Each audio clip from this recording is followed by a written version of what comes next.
afternoon. The first item of business this afternoon is portfolio questions.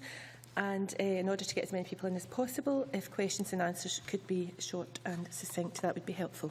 Question number 1, Margaret Mitchell. To ask the Scottish Government how it identifies and supports women who have postnatal depression. Minister Michael Matheson. It's important that women at risk of postnatal depression are identified quickly and appropriate and timely care, treatment and support is put in place to respond to individual needs. The Scottish Intercollegiate Guidelines Network published evidence-based guidance and recommendations on the management of perinatal mood disorder in March 2012. This includes guidance not only on predicting and reducing risk, but on detecting such as routine inquiry about depressive symptoms and use of the Edinburgh Postnatal Depression Scale and the Wolseley questions as a tool to aid identification and clinical monitoring of those at risk of antenatal and postnatal depression. Most women will be treated in the community, in primary or community mental health services, with access to a full range of services and support provided by NHS Scotland and its partners. I thank the Minister for that answer. Mental health issues affect around 1 in 10 women during or after pregnancy, and if untreated, postnatal depression can have a devastating impact on families, sometimes leading to suicidal feelings, and it often affects the ability of the mother to properly bond with her baby. In view of this and his response, can the Minister tell me if he agrees that 21 weeks, which one of my constituents suffering from postnatal depression had to wait to secure an appointment to see an NHS Lanarkshire Constable, is acceptable? And can he confirm if the Scottish Government has given consideration to the possibility of introducing a scheme similar to the one currently introduced in England to train specialist mental health midwives? Minister. Well, can I address a specific point the member has raised around the waiting time of 21 weeks, which is unacceptable, and that's why we have taken forward the HEAT standard in order to drive forward improvements in access to psychological therapies, which comes into force as of December 2014. As it stands at the present time, the data we've received from NHS boards that on average it's taking around 10 weeks for patients to access psychological therapies, but we want to make sure that all boards are making sufficient progress, and that's why the target was introduced, and I would expect NHS Lanarkshire to continue to take forward measures to make sure that they do comply with the target which has been set.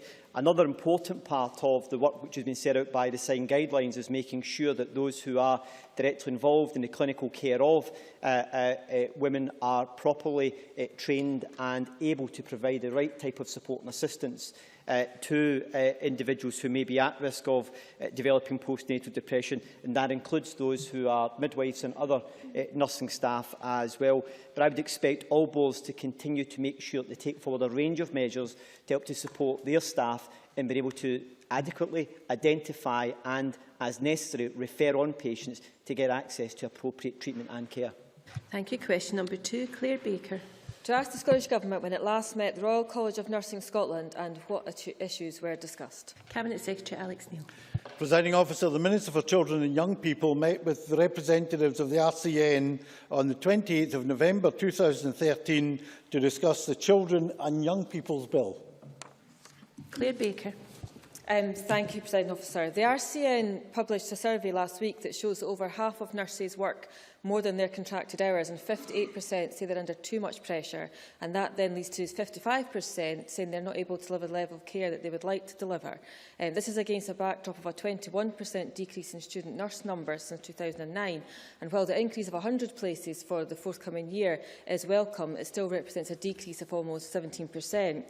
What steps will the Cabinet Secretary take to monitor workplace planning at board level, and should it as a government priority to make sure we have a sufficient supply of nurses into the future to alleviate some of the pressures they're working under? Cabinet Secretary. Presiding Officer, we have 1,000 more whole-time equivalent nurses working in the health service in Scotland today than we inherited in 2007. We've also introduced and made mandatory the workforce planning tool, which will allow every health board to make sure we have the right number of nurses with the right skills mix in the right place at the right time. We obviously will study the survey by the RCN, and we will discuss with the RCN any points arising from it.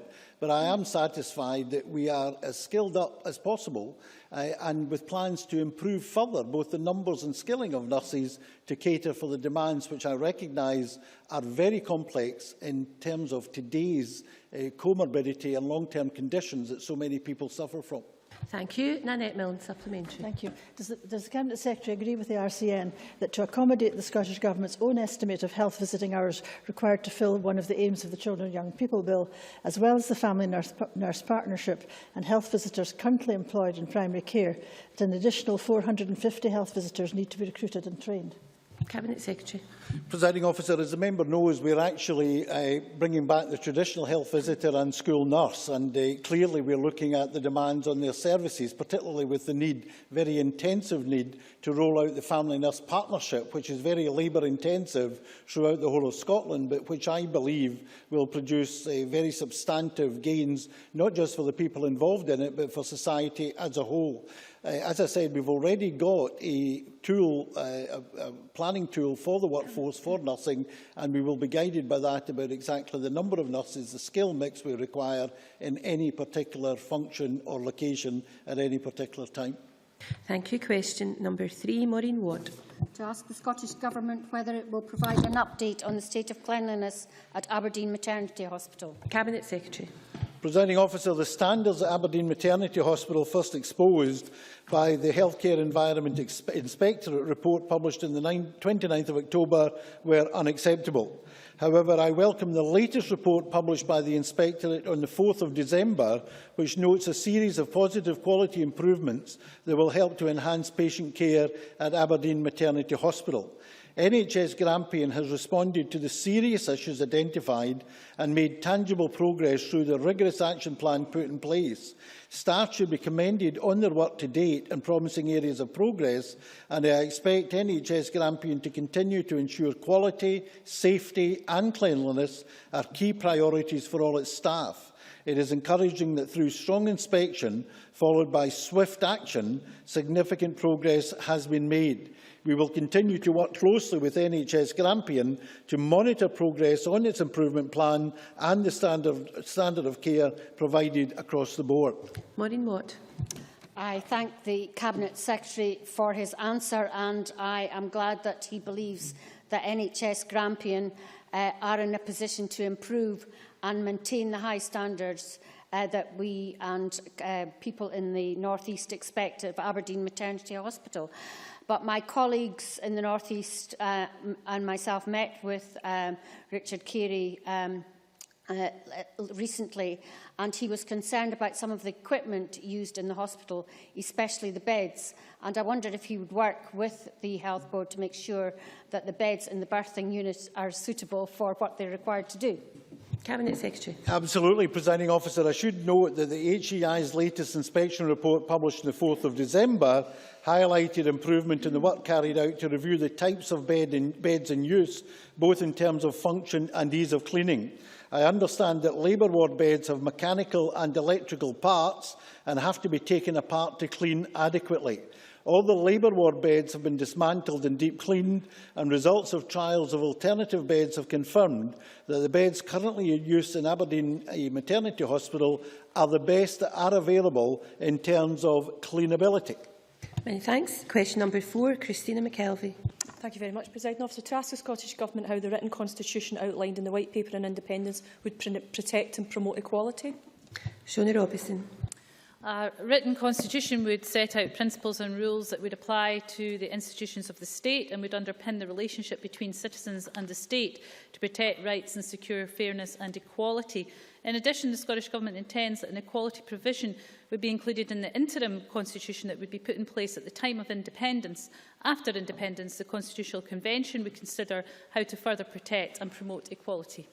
Christina McKelvey. Can I thank the Minister for that answer? The Minister will, as we all know, equality comes in many forms, and can I take this opportunity to welcome the commitment in the White Paper to end detention and close Dungavel, and given it its migrants' rights next week, I wonder if the Minister can tell us what provisions will be put in place to make refugees and those seeking sanctuary feel welcome in an independent Scotland, as outlined in Scotland's future. Minister. Well, as a nation which will play a socially responsible role in the world, an independent Scotland would continue to provide a place of safety for those seeking asylum. The asylum process in an independent Scotland will be both robust and humane, with clear adherence to human rights and equality principles and to the rule of law. As the member mentioned in her question, we would close Dungavel and end the inhumane practice of dawn raids. But independence would also enable us to address asylum seekers' access to employment, education and accommodation. And like her, I welcome Migrants' Rights Week next week, and I'm sure it will be an opportunity to highlight many of these issues. Thank you. Supplementary from Kezia Dugdale. Thank you, Presiding Officer. Can the Minister tell us why the White Paper guarantees us our own Eurovision entry but does not guarantee gender equality in independent Scotland? Minister. Well, gender equality is, of course, a very significant part of the White Paper. On page 106, as the member has been told, on a number of occasions we will consult on a target for female representation on both company and public boards and, if necessary, legislate as appropriate. What I don't understand is what the member's alternative to that is, because I can't see it coming from anywhere else. The White Paper will put gender equality very much on the agenda and will allow us to move forward into the progressive Scotland that we all want to see. Thank you. Question number 5, Mary Fee. Thank you, Presiding Officer. To ask the Scottish Government what services will transfer from the Royal Alexandra Hospital to the new Southern General Hospital. Cabinet Secretary. Presiding Officer, the ENT inpatient service will move to the new Southern General in 2015 as the single specialist site for inpatients for the whole of the Glasgow and Clyde area. This change, approved by the previous administration in March 2007, affects a relatively small number of patients, with the majority of care continuing to be delivered locally as outpatient or day case episodes. Mary Fee. Can I thank the Cabinet Secretary for that answer? And I wonder if the Cabinet Secretary could tell me if any consultation was done with patients, the Council and patients groups before that transfer was done, and if any further transfers are to be done, if consultation will be carried out, as a number of concerns have been raised with me around issues of transport and accessibility. Cabinet Secretary. Presiding Officer, this decision was taken by our predecessor, Andy Kerr, when he was Minister of Health in the previous administration. I assume that he undertook the necessary consultations, but obviously reached the decision he did, and it's now not appropriate to reverse that decision. A brief supplementary, Jackson Carlaw, please. The Royal Alexandra, together with Inverclyde and the Vale of Leven, are the 3 main hospitals that accrued as a result of the merger between Clyde and Greater Glasgow. A solution as imaginative as the Southern General will in due course be required to take this area's health concerns forward. Will the Cabinet Secretary undertake, unlike in the earlier years of this Parliament, to ensure that that decision has the widest possible support across all parties and is not simply imposed as earlier major health decisions were? Cabinet Secretary. Presiding Officer, it's my policy always to consult when there is any major design or redesign of service provision. As the member will know, Greater Glasgow and Clyde is currently working on a review of clinical services right across Greater Glasgow and Clyde, and obviously any proposals arising from that review will also be consulted upon widely. Thank you. Question number 6, Joan McAlpine. Thank you, Presiding Officer. To ask the Scottish Government what the health and well-being impact is of income inequality. Minister Michael Matheson. The relationship between low income and poor health is well established. People on low income are more likely to limit or simply not purchase goods and services that maintain or improve health, or are forced to purchase cheaper goods and services that may increase health risk. In other words, in effect, their ability to access nutritional food, exercise facilities, affordable energy for cooking and heating, and availability of safe and secure accommodation. It can also affect mental well-being, with those on low incomes prevented from participating in social activities, leaving them feeling less worthy and of a lower status. Joan McAlpine. I thank the Minister for that answer. The UK is the fourth most unequal country in the developed world. Can the Minister tell us how a fairer and more equal independent Scotland could address the poor health outcomes caused by income inequality? Minister.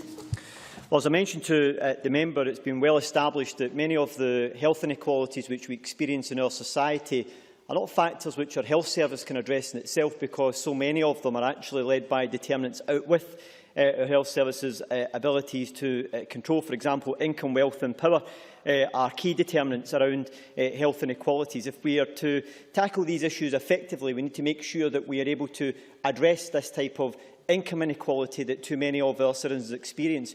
We also know that due to the austerity measures which have been taken forward by the UK Government, that child poverty is going to increase in Scotland as a direct result. The key consequence of that is not only having the shameful fact of more children in poverty, but it's also likely to drive forward further health inequalities for these young people as they grow up in society. And then an independent Scotland will be able to address these things effectively by aligning our health agenda and our equalities agenda and tackling these types of issues much more effectively by having a welfare system that's guided to try and achieve that. Thank you, Minister. A supplementary from Rhoda Grant. Thank you, Presiding Officer. The Minister will be aware that care staff are predominantly female and predominantly low paid. Will the Scottish Government now ensure that they are all paid the living wage so that this doesn't have a detrimental effect on their health and their well-being? Minister. Well, the Scottish Government supports the Scottish Living Wage and has taken forward that policy on an active basis. But what I think is extremely important here is that we recognise that there are too many people who are in work who are experiencing poverty, and the changes which are now being taking place to the taxation system and alongside that to the welfare system are pushing more families into poverty. That's why it's all the more important that this Parliament has control over these matters so we can address these issues effectively rather than just talk about them or ask questions about it. Thank you. Question number 7, Alex Ferguson. Thank you, Deputy Presiding Officer. To ask the Scottish Government what discussions it's had with NHS Dumfries and Galloway regarding the decision to end the pilot health board elections. Cabinet Secretary Alex Neil. Presiding Officer, since I announced my decision to end the pilot health board elections, there has been ongoing dialogue with NHS Dumfries and Galloway on the transitional arrangements that the board must put in place to ensure strong and effective governance. The member will, however, recognise that the decision to end the pilot elections is subject to the parliamentary process. Alex Ferguson. I do indeed recognise that, Presiding Officer, and I thank the Cabinet Secretary for that reply. I've been contacted by elected members of the Health Board in my constituency who are greatly displeased, and I put that gently, at the tone of the letter they were sent, effectively terminating their posts some 6 months before the pilot scheme is scheduled to come to an end. So may I ask the Cabinet Secretary why the pilot has been terminated at what seems to be an early stage, and how can he ensure that the very considerable expertise that elected board members have accumulated after 3.5 years of hard work will not be lost with their dismissal? Cabinet Secretary. Presiding Officer, the legislation setting up the pilot elections to boards required me to make a decision on whether to proceed with the extension of the pilot throughout the entire system or to terminate the pilots. I had no choice. I had to make a decision within this time frame. And I am making it clear to those elected members who will be required to stand down very clearly in terms of the future appointment processes, both to Dumfries and Galloway and to Fife, which is the other health board involved in the pilot. They will be entirely free to reapply for membership of the health board if they wish to do so. I should mention, of course, that we are going ahead with extending the other pilots, which were non-elected pilots, to improve the wide selection and representation of people applying for and being appointed to health boards, and in particular to make sure we get more women and more underrepresented groups appointed to health boards, provided they've got the merit and the ability to do the job. Question number 8, Nanette Milne. Thank you. To ask the Scottish Government what recent assessment it has made of vacancies in NHS Grampian. Cabinet Secretary Alex Neil. Presiding Officer, ISD Scotland, itself part of NHS Scotland, provides quarterly statistical reports on vacancies in all NHS boards. Vacancies are defined as unfilled posts as at each time point, which are subject to appropriate recruitment arrangements. Vacancy management processes are in place across NHS Scotland to support the implementation of local workforce plans. These processes inform vacancy advertising requirements. Within NHS Grampian, reports on vacancies are regularly provided to the Board's Staff Governance Committee, including quarterly information covering vacancies for consultants, nurses, midwives and allied health professionals. The committee met most recently on the 19th of November. Nanette Mill. Cabinet Secretary for his response. In recent years, NHS Grampian has found it difficult to recruit a number of key specialists and currently has 41 full-time equivalent consultant vacancies and 171 full-time equivalent nursing and midwifery vacancies. The Cabinet Secretary may also be aware that Unison Grampian Health Branch has recently undertaken research into the living costs for NHS workers in the North East, which has found that childcare costs, for example, were on average £800 higher than anywhere else in Scotland. Given that a number of public sector workers, including ambulance service personnel and the Health and Safety Executive, already receive a recruitment and retention payment, what steps are ministers taking to encourage health professionals to locate in the North East, and what assessment has the Scottish Government made of calls for a high-cost area supplement? Cabinet Secretary. Presiding Officer, I do not believe that a high-cost area supplement would be appropriate. I think when we get into that, you then have to look at other parts of the country. For example, one of the major shortages in the Western Isles is finding a maintenance engineer because of the renewable energy industry success in the Western Isles. Do we then introduce a high-cost living supplement or a skills shortage supplement for the Western Isles because we can't find a maintenance engineer in the Western Isles? It has huge ramifications if we go down that road.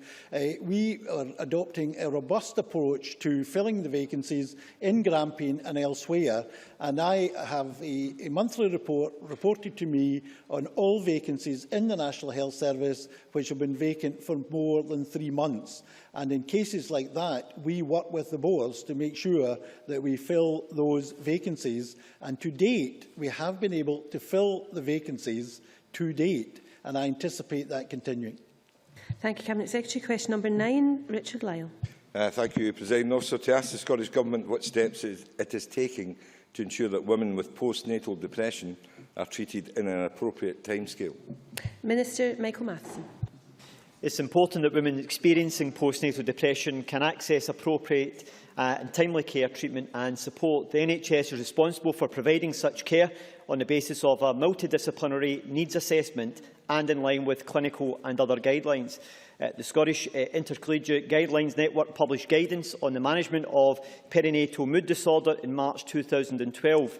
This highlights the good evidence base for psychological therapies such as cognitive behavioural therapy and interpersonal therapy as an effective intervention for depression in the postnatal period. NHS boards are making good progress towards delivering the mental health heat target, which was introduced in order to drive forward improvements in psychological therapies by ensuring that no one has to wait longer than 18 weeks for access to these services by December 2014. Richard Lyle. Thank the Minister for that answer. He already has said, but can I ask if there are clear targets in place for NHS boards across Scotland with regards to waiting times to deal with postnatal depression? And if so, what steps can be taken by this Government to ensure that my constituents don't have to wait an inordinate amount of time, i.e. 21 weeks? And would the Minister be prepared to meet with me and my constituent to discuss how to improve the service, both for her and others? Minister. Well, as I mentioned, we have set down a heat standard in order to drive forward improvements in the way in which patients can access psychological therapies. And as of December 2014, boards will be expected to have services in place which allow patients to access those services within 18 weeks from referral. As I also mentioned in an earlier answer, the average at this time is some 10 weeks within NHS Scotland, but I want to make sure that all boards are seeing improvements, including in NHS Lanarkshire, because 21 weeks for access to these services is unacceptable. I should say, though, that the 18-week target is the maximum that a patient should have to wait. If clinicians believe that a patient requires to have access to particular psychological services at an earlier date, then they should be referred on that basis to make sure that happens. So that's why it's important that we drive forward this improvement in psychological therapies to make sure there is greater provision and access for all who could benefit from them. And I'd be more than happy to meet with the member and his constituent to discuss this matter further if he feels that would be helpful. Question number 10, Fiona MacLeod. to ask the Scottish Government whether it would support a national dementia-friendly accreditation scheme. Cabinet Secretary Alex Neil. Presiding Officer, one of the key outcomes for Scotland's 2013-16 National Dementia Strategy is dementia-friendly and dementia-enabled local communities. The Scottish Government Standards of Care for Dementia in Scotland, published in 2011, state that people with dementia have the right to remain connected to and feel involved in their local community wherever they live. From 2014, the Independent Life Changes Trust will make available around £25 million of big lottery funding over 10 years to benefit people with dementia and their carers in Scotland, including helping lessen the social isolation and depression they often experience.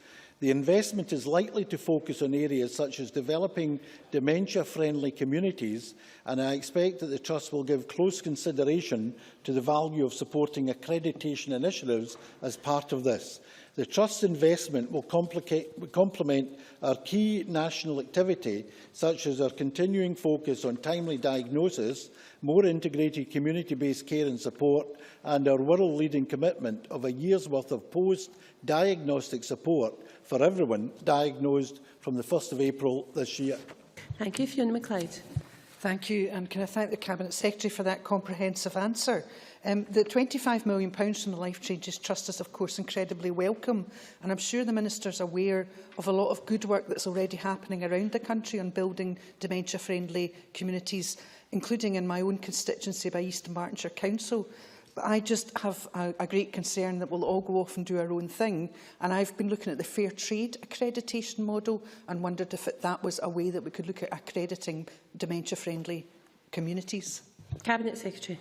Yeah, Presiding Officer, I know there's positive activity towards building dementia-friendly communities in Eastern Bartonshire, and indeed we're going to work with Eastern Bartonshire from next year around dementia and co-production. This aims to create a local culture where the approach to dementia across sectors and in the community is co-designed, that is to say, commissioned, delivered and evaluated not only with people who have a diagnosis of dementia, their families and carers, but with wider local society.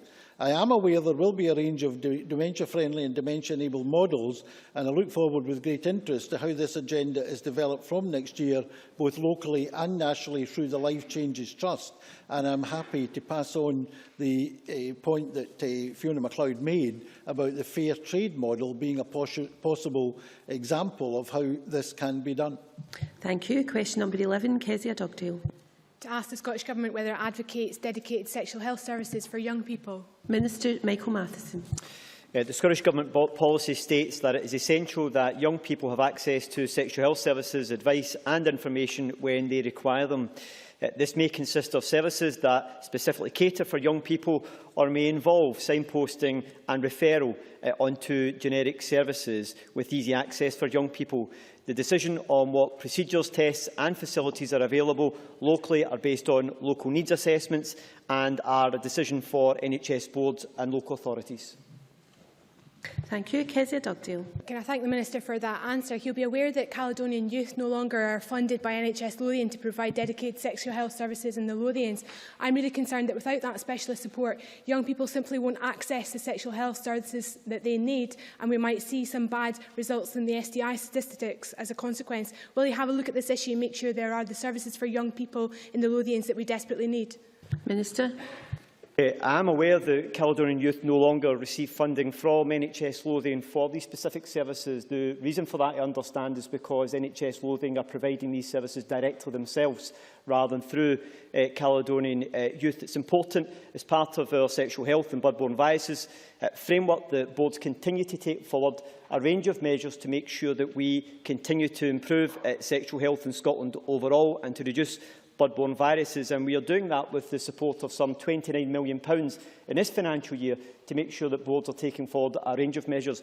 No doubt Caledonian youth may wish to enter into discussions with NHS Lothians to see how they can work in partnership with them, but I do know that NHS Lothian are taking forward services locally in order to meet local need. A brief supplementary, Patrick Harvey.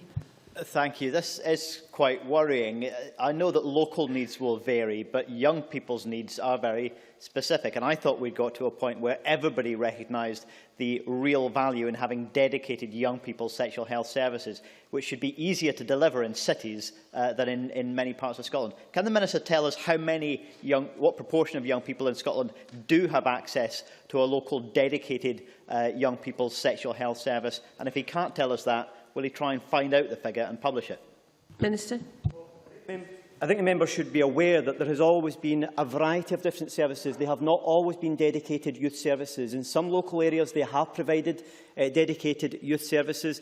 NHS Lothian are providing services which will allow young people to make access for sexual health needs as well. It's never been the case that all boards have actually provided dedicated sexual health services. What's important is that they look at what's required within their local area and that they make sure they have services arranged in a way that can meet the needs of young people within that particular area. Thank you. Question number 12, Christian Allard. To ask the Scottish Government how many community sports hubs are being developed in the north east of Scotland. Minister Shona Robson. Plans have been developed for 19 community sports hubs across the 4 local authority areas in the north east, 14 of which are already up and running, delivering opportunities for their local communities to take part in sport and be physically active. Christian Allard. Thank the Minister for her answer. Could she tell us how communities and individuals' lives in the north east are benefiting as a result of the development of community sport hubs? Minister. I can tell the member that there are many benefits from community sports hubs, but if I can perhaps highlight one in particular, and that's the development of the Garia Hub, which has seen a number of sports clubs brought together under the one roof, with a clear focus in driving participation in sport and physical activity. The hub, in addition to the new 3G pitch in Inverurie, will undoubtedly further enable sports development, active schools, clubs and the community to come together and to build upon the good work that's already been done. And certainly I would say to members, if they don't have the development of hubs in their area, then they should certainly be making inquiries and requesting one. These are absolutely the way to make it easier for people to be more active, and of course they're also affordable for people. Question 13, Adam Ingram. To ask the Scottish Government what the timetable is for the transition from the individual patient treatment request system to the peer-approved clinical system. Cabinet Secretary Alex Neil. Presiding Officer, the Scottish Government set out a package of changes to improve access to medicines following the extensive work of the Health and Sport Committee. A pivotal part of that, with the potential for greatest impact on access, is the work being done by the Scottish Medicines Consortium, which will report to me before Christmas. The new PACs will be fully rolled out once we have national changes in place. Adam Ingram. I thank the Cabinet Secretary for the answer, but he will be aware that there will be many anxious patients out there who have not had ITPRs approved and feel time might be running out for them to take advantage of the more patient-friendly climate which the PAC system promises. Can the Cabinet Secretary provide any reassurances for those patients? Cabinet Secretary. Very much the point that Adam Ingram makes, and that's why NHS boards have been asked by me to act flexibly in view of the ongoing work at a national level, and have made clear that I don't expect patients to be disadvantaged in any way because of the timing of events. We are talking about a relatively small number of patients, and I know the NHS boards have taken the request for flexibility on board, and there are IPTRs being put forward. Ultimately, the decisions taken need to be on a clinical basis, but I am absolutely clear that no patient should be disadvantaged because we're in a transitional period from one system to another. Thank you. Question number 14, Claudia Beamish. Thank you, Presiding Officer. To ask the Scottish Government what action it takes to provide carers with information and advice on accessing practical support and technology. Minister Michael Matheson. The Scottish Government funds health boards through the Carers Information Strategy to provide carers with information and advice. We also fund the national carers organisations to do likewise. Through Carers Scotland, we provide a range of resources and training materials for carers on the use of technology, particularly telehealth and telecare. We recently launched the first prototype portal, Living It Up, an online resource which will allow both service users and carers to access a range of information, advice and support about local services, information and products. Moreover, and subject to the outcomes of consultation and parliamentary approval, the Scottish Government intends to introduce new legislation to support carers and young carers. Claudia Beamish. I thank the Minister for that detailed answer. However, as the Minister will know, at the end of November, UK Carers' Rights Day was held, and research done by UK carers and YouGov found that fewer than 30% of carers use technology to support health and care issues, compared to 70% using technology for other issues and aspects of their life, such as going shopping. Is the Scottish Government going to introduce statutory provision? The Minister mentioned this in his first answer, but could you give more detail about whether, as part of the forthcoming bill, it might be possible to introduce practical support for carers and give advice on this, and how he will ensure that there will be equal access across Scotland in different local authority areas? Minister. I think if I understand the member right, it's about access to information and advice services and how we can make sure there's a greater consistency of that across all local authority areas.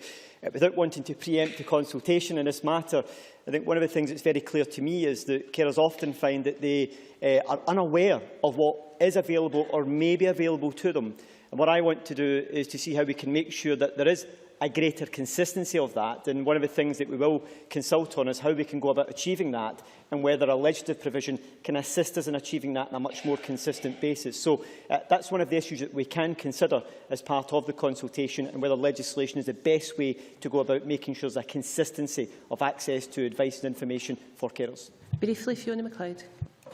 Thank you, Presiding Officer. To go back to the original question, which was about providing support for carers to use IT, I'd just like to take the opportunity to make the Minister aware of the fantastic work that Carers Link in my constituency is doing with one-to-one IT training, Link and Learn and Meet and Geek. So we're already skilling our carers to be able to use IT greatly. Well, it wasn't really a question, Minister, but if you wish to make a brief comment. It seems to be a very worthwhile project, and I would encourage other carers organisations in Scotland to consider participating in the similar projects. Thank you. Question 15, Willie Coffey.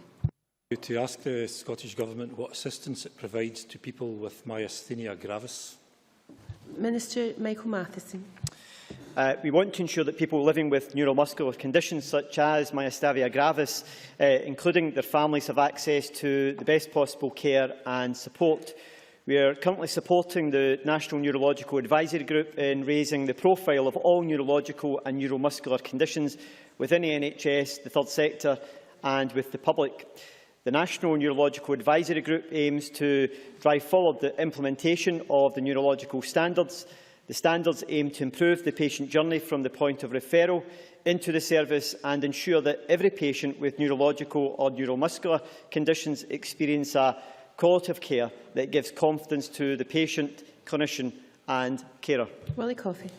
And I thank the Minister for that answer. He is of course aware that MG is an autoimmune neuromuscular disease leading to fluctuating muscle weakness and fatigue, yet the awareness of it amongst the GPs appears limited, as does the availability of specialist training within the nursing profession. Would the Minister consider what could be done to assist here, and whether more specialist training can be offered to nurses, not only to develop their own skills, but to provide much needed support for sufferers? Minister. I do recognise that there is very limited awareness of myasthenia gravis, which fortunately is a relatively rare condition. We have a specialist nurse who is based at the Southern General in Glasgow, who is able to provide specific clinical advice on this particular condition, including to patients, their families and to other nurses within the field.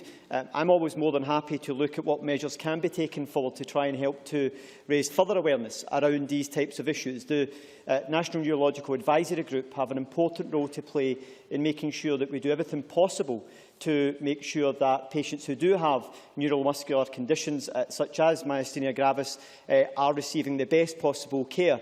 and alongside that we also ensure that those who are providing them with the clinical support necessary have the right advice and information as well to provide the right clinical input. And the specialist nurse we have at the Southern General in Glasgow has an important role to play in helping to support that area of work. Question 16, Margaret McCulloch, but it must be brief, please. To ask the Scottish Government whether it will provide an update on NHS Lanarkshire rapid review assessment by Health Improvement Scotland. Cabinet Secretary. Presiding Officer, the Scottish Government announced on the 27th of August that we had commissioned Healthcare Improvement Scotland to undertake a rapid review of the safety and quality of patient care in NHS Lanarkshire. I am aware that HES has kept all Lanarkshire MSPs informed as to their progress, as well as giving them opportunities to input to the review. In addition to considering a substantial amount of information and data, the review team has visited 43 clinical areas, spoken to over 200 people, including patients, their families, carers and members of staff, received feedback from over 300 patients and carers about their experience of the care received, and reviewed 152 records of patients who had died within 30 days of admission across the 3 hospitals. I can confirm that HIS will publish the report by the end of the year. Very briefly, Margaret McCulloch. Papers from the NHS Lanarkshire do confirm that an examination of unscheduled care and accident and emergency is a critical part of the HIS inquiry. Performance against the A&E targets has deteriorated again across Lanarkshire's 3 acute sites, while the inquiry has been ongoing. I need the question, please. And that's based on figures collected over the autumn period. In light of the scale and urgency of the situation in Lanarkshire, will the Government press for the timely completion of the review, and will they commit to providing a timely response? Cabinet Secretary, briefly. Presiding Officer, I am absolutely sure it will be a timely response and the report will be published by the end of the year. But I do think it is rather hypocritical of anybody in the Labour Party to criticise A&E turnaround times in Lanarkshire when they wanted to close down the Monklands A&E department. That concludes the questions, and we now move to the next item of business. I'll allow a short pause for members to change seats.